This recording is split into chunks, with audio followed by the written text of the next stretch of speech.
que genera luz en el infrarrojo y hace una duplicación de la frecuencia con un cristal de KdP. Pero si se coloca galio y arsénico, entonces se produce el rojo. Pero yo puedo variar la cantidad de fósforo en mi semiconductor de tal manera que yo varíe la longitud de onda del LED. La práctica de hoy que ustedes se les va a dar una cinta de LEDs con 4 o 5 LEDs. Ustedes van a medir la longitud de onda de esos LEDs con una rejilla de difracción, ¿ya?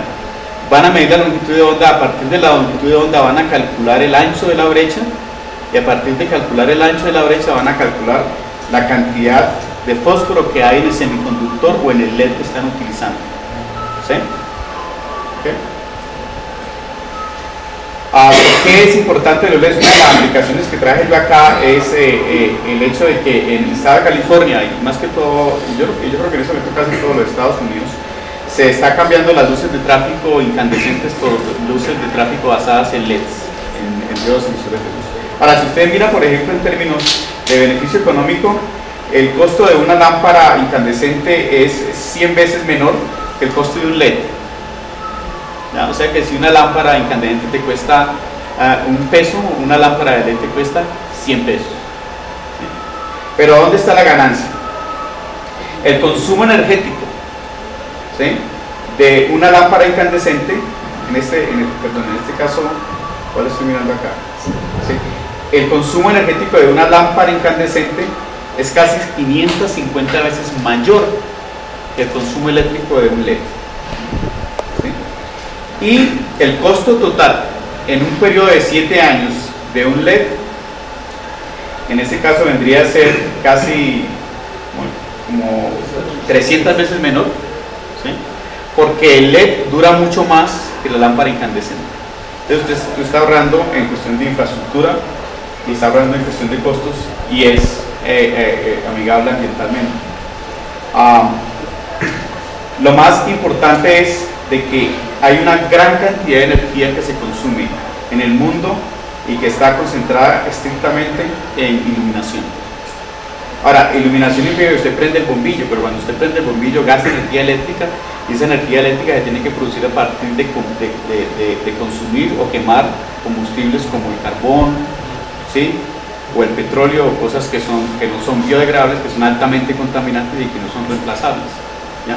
Entonces, si nosotros logramos reemplazar una gran cantidad de consumo de eléctrico de iluminación por LEDs, tendríamos un gran ahorro en términos energéticos. En este caso también tiene su aplicación en términos de safety. Los LEDs, como están basados en semiconductores, reaccionan más rápido que una lámpara incandescente al paso de la corriente. Entonces aquí, por ejemplo, van a ver ustedes cuál de las dos. La parte de aquí de arriba es una lámpara basada en LEDs, mientras que la parte de acá es una lámpara incandescente. ¿Cuál se prende primero? La de LEDs. Ahora, de pronto usted dice, bueno, pues la diferencia no es mucha. La diferencia es importante si tú vas a 70-80 kilómetros por hora y el vecino al frente mete el freno, ¿ya? Esa diferencia de microsegundos a veces implica la vida.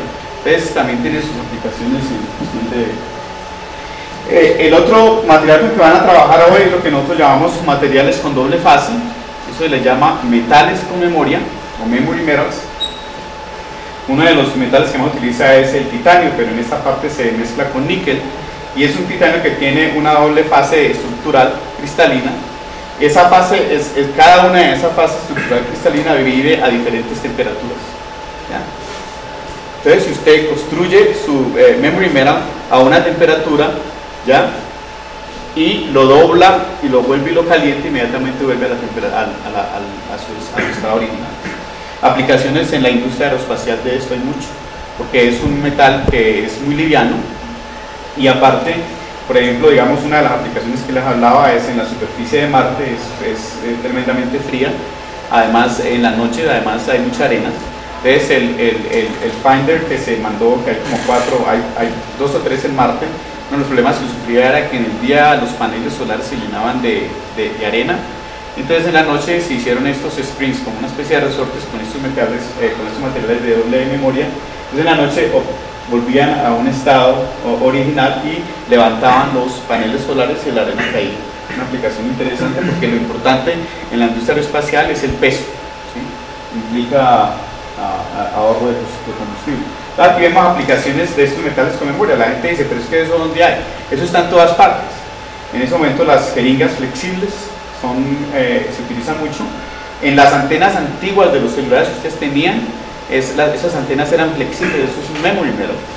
Y en este caso les estoy mostrando unas gafas hechas con níquel y titanio, donde el paciente va a coger las gafas, que son enteramente flexibles, va a coger una copita de agua caliente,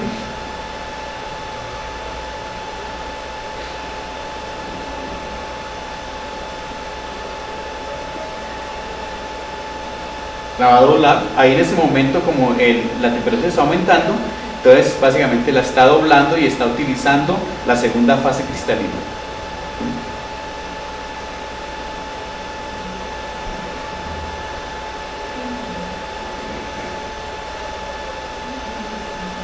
¿Por qué vuelven a su condición original? Porque son dos estructuras cristalinas, ¿sí? Tiene dos redes, ¿ya?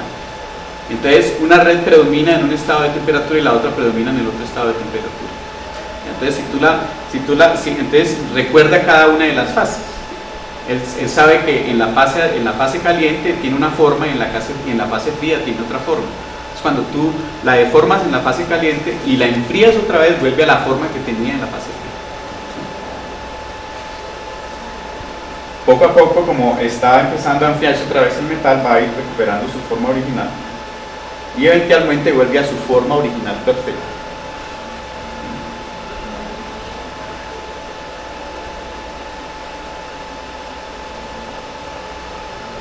¿Los materiales son semiconductores o son conductores? No, son metales, es níquel y titanio. ¿Eso no es válido para los semiconductores? No. Bueno, hay un semiconductor que es óxido de vanadio, que tiene dos fases, ¿sí? Pero son ópticas, son dos fases ópticas. Entonces su índice de refracción cambia cuando está a una temperatura u otra. Entonces más o menos ven que está recuperando su forma original, ¿sí? Entonces entiende más o menos el concepto. Una forma en una fase que depende fuertemente de la temperatura, y la otra forma en la otra fase que es a una